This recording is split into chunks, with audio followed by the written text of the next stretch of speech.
Good afternoon, everyone, and welcome to the Glenwood Community Center. My name is Bill Huffman. I'm the operations manager for Friends of the Hilltop and also a Hilltop area commissioner. I've been involved in the Hilltop for very many years. Born and raised out here, in fact, raised my children. I am grateful for the investments the City of Columbus has made into the Hilltop area. Projects like this new community can make a real difference, not only for the safety of our children, but for the residents. It's a safe place, and the growth of the Hilltop is really going to be important for us.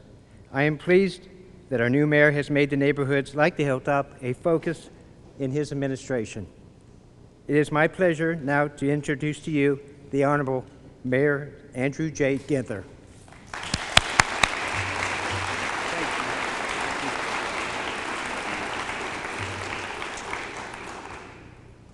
What a great afternoon to celebrate in our wonderful city with leaders like Bill welcoming us to Hilltop, USA. Bill, thank you for being here and everything you've done.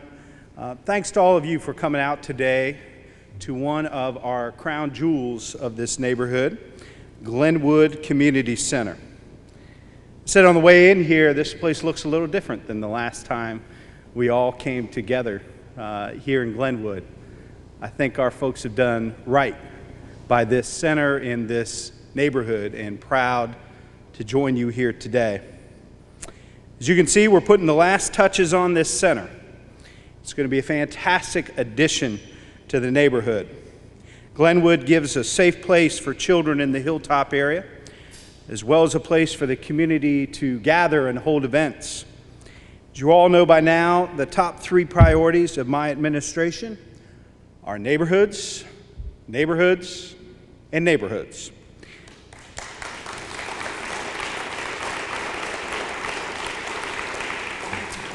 When we were deciding on where to hold an event to talk about the 2016 capital improvements budget, Glenwood was a natural choice. Redeveloping this center cost a total of nearly $8 million.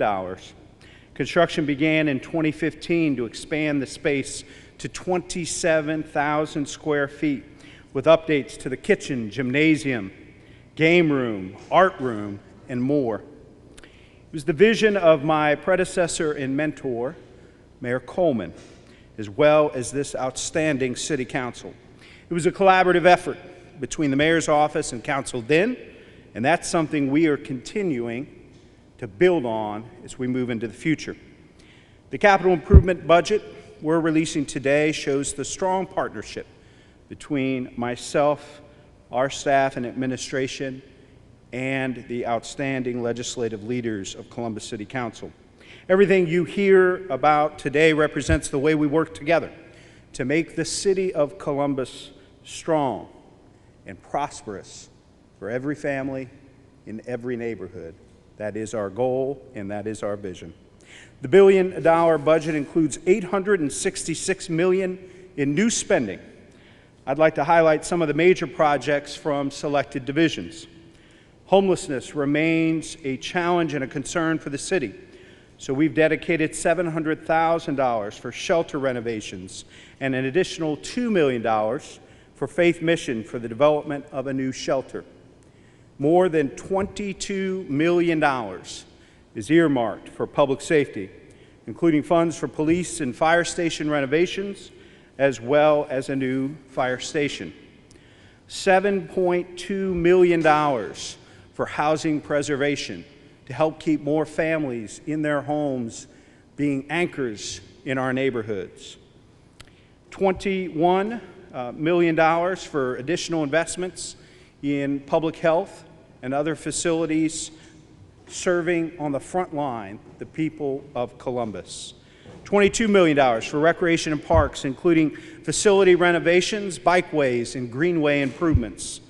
$58 million in public service, including extensive resurfacing, pedestrian safety improvements, and continued improvements to Joyce Avenue, and urban infrastructure recovery improvements. And $612 million for public utilities, including sanitary, electric, storm, and water projects, continuing to make sure that our water and power is safe and reliable. It's a lot to be proud of, and a lot of work ahead. I would like to take a moment to thank each of the council members you'll hear from here today. They'll describe some of the top priorities for themselves and the projects in a little more detail. I'd also like to thank and recognize Joe Lombardi, our Director of Finance. Director, thank you for your leadership and commitment to this process.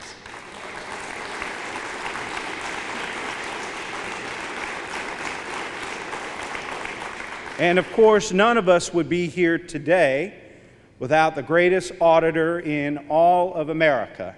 And although he is not with us at today's event, he still knows where every penny in city government is. And if you have any questions, ask him. The amazing and wonderful Hugh Doran. Let's give him a round of applause for his service.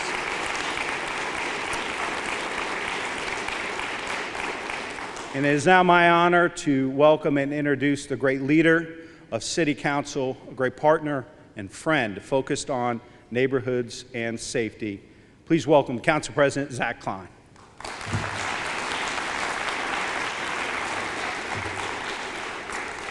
Good afternoon, y'all. How you doing?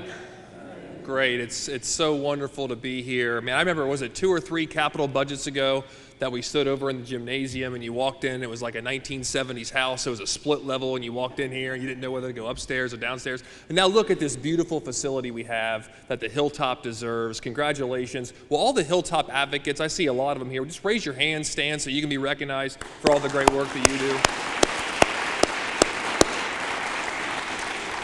Of course, thank you, Mayor Ginther, my friend, who has already in the first 110 days in office demonstrated steadfast leadership to accomplish the things that we want to accomplish in the city of Columbus. And of course, our President Pro Tem and Finance Chair, Council Member Tyson, Priscilla Tyson, who you'll hear from next, and leading us on the council side in coordination and conjunction with the administration to roll out a wonderful capital improvements budget that's focused on neighborhoods and families. Because as the mayor has said, neighborhoods.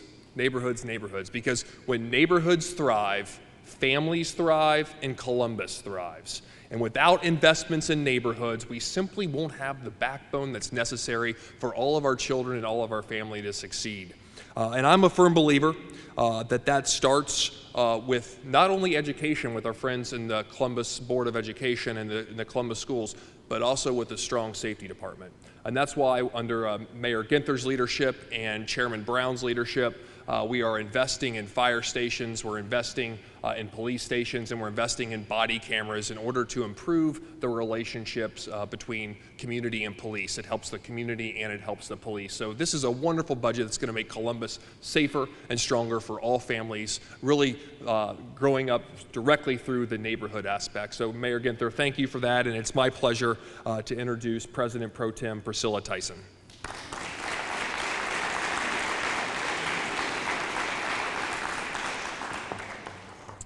Good afternoon, and first of all, thank you, Mayor, for presenting your budget to Council today and to the community. I also want to thank President Klein for his leadership on Columbus City Council and helping us all to move forward on the legislative side to do the great work that we need to do in the city of Columbus. I also want to thank each and every one of you who have come out today to be able to celebrate, one, the wonderful capital budget that the Mayor is presenting, but also to be in this facility. Certainly, years ago, when we were coming to, when I was at Rexham Parks, have held that committee as a council member, I took the opportunity, and with my team, we went to every single recreation center to be able to see what types of improvements were needed, what was working well at those centers. And so here we are today, thinking about our capital improvements plan, and then to be in fruition the capital improvements budget, which we're going to talk about today. But this was all a part of the plan that we had years ago. And so I think when Mayor Ginther, that when he was on council, that he was certainly integral into putting this capital improvements plan to be able to sit in this beautiful facility today, so that the community can continue to be able to come here, have meetings here, children, seniors, and everyone can come here as a great community and move themselves forward. So it's so great to be in this beautiful place. The 2016 capital improvement budget really invests in public safety, it invests, of course, in neighborhoods, and it invests in economic development. And all of those are really crucial for us to be able to enhance our quality of life, because without any of those, we will not have a quality of life, and this would not be the best place to live, work, and to raise a family. I will also share that in my work that I do nationally, I talk to so many council members, and I can tell you this, I'm sure the mayor is hearing this too now, many cities, first of all, they don't have a AAA bond rating, and they certainly don't have the dollars to be able to continue to make the kinds of improvements that we're making in our city. They just don't have it. So I don't want us to take this lightly or for granted, because that's not what's happening across the country. So I'm so happy that we have a great city, as the mayor mentioned, with Auditor Dorian, the great administration that we have in this body, and the great residents that allow us to be able to do improvements like this. So this capital improvements proposal includes $866 million in new funding for the capital projects. $866 million. That is significant. And the total amount for the capital improvement budget is $1,031 million. About 65% of that budget and the new funding will be supporting water and sewer and stormwater. This 2016 budget contains over $118 million in funded projects that were already in the capital improvements plan. And then, because of how well we're doing, we have $124.9 million, $125 million in new money to be able to spend, and that is really significant. And so, this budget, we're also investing in not only safety, as President Klein mentioned, but also I'm excited about the money that we're going to be spending in neighborhoods and housing. And the mayor's already mentioned the significant amount of money that we're going to be spending. But I also am excited about the $3 million in housing preservation program, and also the additional, because of the capacity, the additional $1 million that will go into the home repair program that is so vastly needed. Because when people can put homes on their houses, they remain in their neighborhoods, and the neighborhoods continue to just do great. So we want to keep the housing stock that's there, and sometimes people can't afford to put new roofs on their houses. And so based upon that, this program allows us to do that. So as chair of City Council's Finance Committee, I applaud the mayor, his team, the finance director, Joe Lombardi, for the fine work that he has done, and all the city departments for putting this great budget together. Our council is excited to get this budget. We're excited to be able to have hearings on this budget, and then we'll be excited to be able to pass the budget and get the money out in the community and get the work done. And so we will be having a hearing on April the 27th at 5 p.m. You're welcome to come down and make comments on this budget. And then a few weeks after that, we hope that we'll be passing the budget on May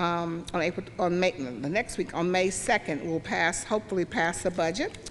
And I want to thank my council members for the work that they've done in preparing for this budget, getting ready to have a hearing on this budget, and then be ready to pass the budget again on the 2nd. So I don't want to speak for my council members, they're going to get up here and speak too, but just want to say thank you for giving us this budget, Mayor. We know it's been very thoughtful, and we look forward to working with you and getting it passed.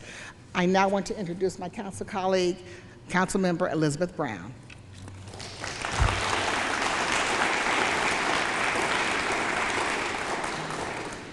Thank you so much. Thank you, Mr. Mayor, for your leadership. Thank you to all the illustrious leaders to my left here. President Pro Tem Tyson, Finance Chair, I really look forward to working with you on this budget. Thank you for the schedule you've set forth as we aggressively move to get these dollars out into the community.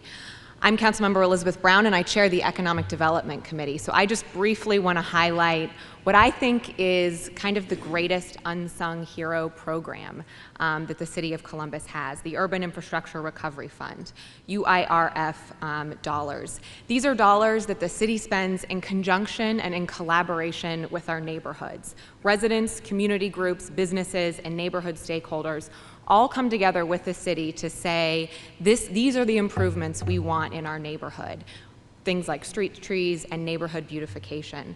In this budget, we are committing over $10.5 million to these direct requests. So I want to thank the neighborhoods who participated in this process. I want to thank Director Steve Shoney for his leadership in the department to make this happen. It is an incredible program that we have in our city, and I'm proud to champion it. I'd like to introduce next Councilmember Mitch Brown.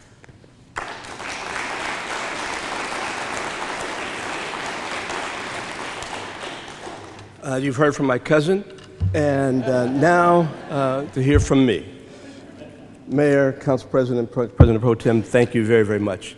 I'm very, very blessed to be here this afternoon to speak to you about the changes and what's occurring with regards to public safety.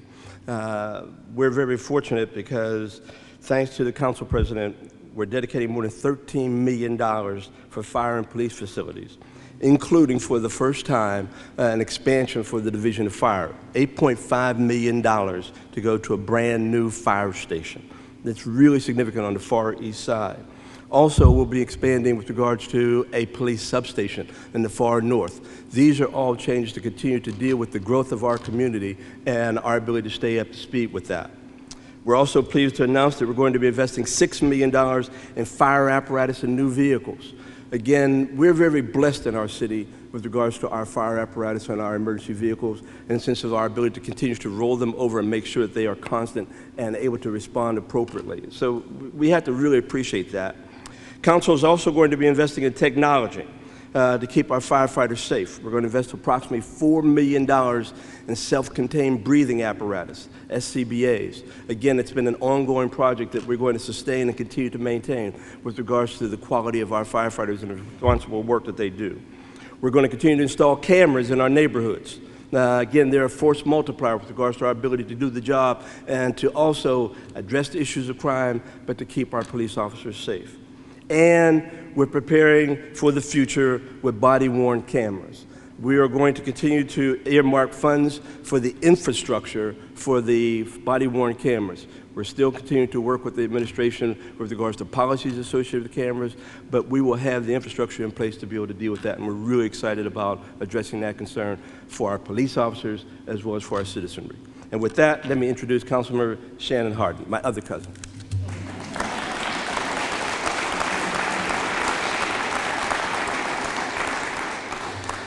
Thank you, Councilmember Brown. Certainly wanted to thank our leadership and Mayor Ginther, President Klein, President Pro Tem, Priscilla Tyson. I'm Shannon Hardin. I have the distinct honor of chairing the Public Service Committee on Council. In spring, which made its triumphant return this weekend, signals the beginning of construction season in our city. Our roads, our bridges, our sidewalks, curbs, and ramps will receive the few updates. Each of the past 4 years, the city has increased its investment in neighborhoods resurfacing projects.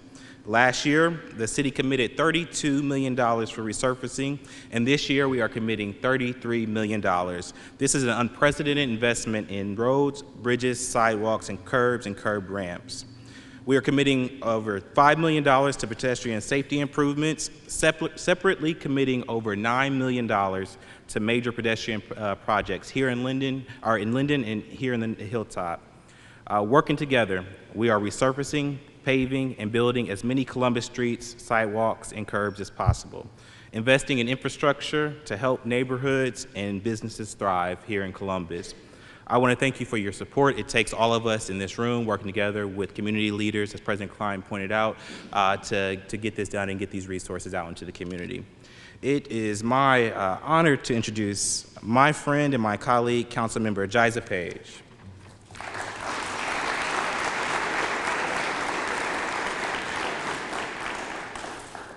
Good afternoon, everyone, and I'd just like to echo the thank yous for the leadership that we have here in our city. Thank you, Mayor Ginther, for your vision and your commitment to our neighborhoods, and President Klein and President Pro Tem Tyson for continuing to lead our body and make sure that we're focusing on all of our residents.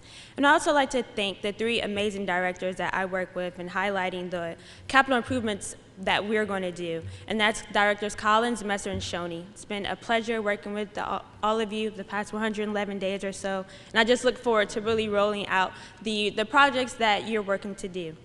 So through Recreation and Parks, we will continue to provide capital dollars to improve neighborhoods and upgrade recreation centers and parks like this one, so families can have safe places for children to learn and grow. And I also like to recognize the Glenwood Center manager who was here with us. You have done amazing work, and we just look forward to your grand opening here, so thank you.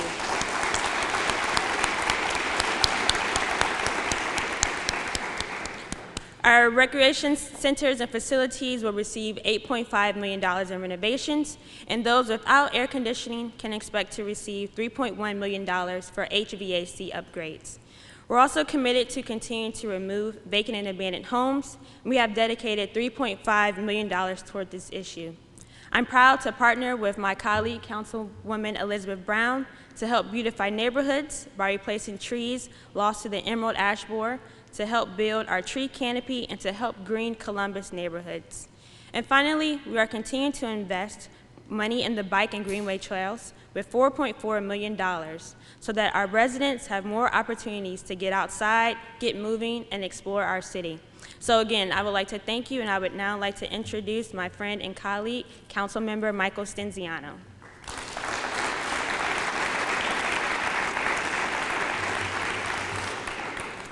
Thank you, Councilwoman Page. As we have all heard, one major piece of the capital improvement budget will be our continued investment in our utilities infrastructure that will help continue to provide the backbone to our many neighborhoods. The capital improvement budget includes significant infrastructure improvements that are vital to the success and health of our community. One project in particular will be taking place just west of here in the Hilltop, a $1 million Hague Avenue area water line improvement. This project provides for general rehabilitation of the area's water distribution system and includes construction of new water mains that will improve flow and water quality. That investment is just part of a $128 million investment for various water projects to ensure safe drinking water for families and clean water is returned to the environment. Street lighting across the city is also extremely important, and it's something often asked to all members of council and to the city administration. This capital improvement project addresses some of those inquiries, including a $651,000 investment for South Westgate Sylvian street lighting project. This is part of more than $6 million in investments for dozens of lighting projects throughout the city to prevent crime and improve neighborhoods. The city is installing 177 overhead LED Cobra street lights in South Westgate and Sylvian Road area. LED lights are more efficient and are being used in conversions around the city. There is also another $150,000 to install lighting on Hall Road between Old Hall Road and Georgesville Road, where we'll be adding approximately 64 overhead streetlights. These are just 2 streetlight projects among over 20 that the city will be seeing this year. Also, as you've heard from Councilmember Brown, based on his leadership, working with the Department of Technology and the leadership of President Klein, we will continue to improve technology with the city and the Department of Police, which includes a $1.5 million investment for the technology infrastructure to safely and efficiently store video for police body cameras, and over $900,000 in other police technology upgrades. Thank you for providing the opportunity for myself and council to share all these exciting upcoming projects. As the budget gets introduced, we look forward to discussing these projects and more throughout the next few weeks as we have the hearings and continue the further dialogue of rollouts of these specific projects. And so maybe the best part for some of you, it is now my pleasure to welcome back Mayor Ginther for closing remarks.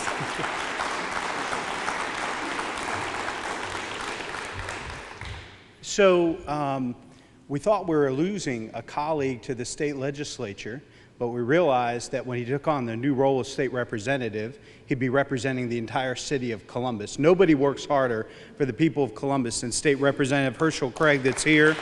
Thank you. Thank you for your partnership and all of your great work in the legislature. So 2 things that might have been mentioned, but I just need to reinforce before we conclude today. People often ask me, what's a AAA bond rating? What's it mean? Well, it saves the people of Columbus nearly $30 million a year in interest by having a AAA bond rating. So when we talk about this capital budget and the investments that we're making into neighborhoods, it matters. And it matters to people, ratepayers, and taxpayers throughout this community, and something that we have been able to leverage and stretch our dollars because of our discipline and our prudence. One of the other major parts that oftentimes gets lost, we're investing $1 billion into our neighborhoods, but by doing this through the capital budget, we're creating jobs for all those that are working on these public infrastructure projects. All of the contractors, all the companies, all the folks, those are all employees paying taxes in this community that are supporting families and stabilizing neighborhoods. It is a great way for us to use the power of the capital budget and public infrastructure to support our local economy. And I think $1 billion can go a long way to supporting families and neighborhoods in this community. So it is with great excitement that we announce this here today, and know that today we're in Glenwood. We'll be back in Driving Park soon. We'll be opening up a new fire station on the far east side. All the council members have talked about different aspects to this capital budget. But the bottom line is, we wouldn't be here without the public support and commitment to investing in themselves and their neighborhoods. So we're here today, but I invite everybody in the room back on Saturday, because we have a neighborhood reunion to celebrate the rededication and reopening of this amazing center. I'm looking for Rec and Parks. Is it at 4 o'clock on Saturday? Is that right? 4 o'clock, 3 o'clock, 2 o'clock, 2 p.m. Okay. Anytime on Saturday, come on over to Glenwood Recreation Center, where we're going to celebrate with this amazing staff and leadership of this center, and we'll all be around for one-on-one questions. But thank you all for being here today. Now let's go to work for the people of Columbus. Thank you.